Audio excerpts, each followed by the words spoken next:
we had Antonio E. Costa from Goa coming in, we had Rini Dhumal coming in from Shantiniketan School of Art, we had P.D. Dhumal coming in from Baroda, who actually is from Baroda School of Art, and we packed them inside the bar counter. We told them to create a cocktails, of their choice.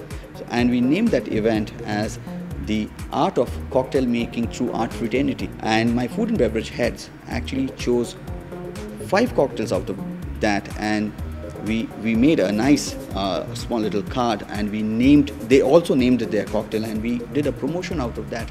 We want to actually create a wine drinking culture, and a hotel can only do it, who has so many restaurants. All my waiters are very equipped to serve wines and handle wines in terms of the grape variety, the place where it comes from, and how and which food it can be paired with.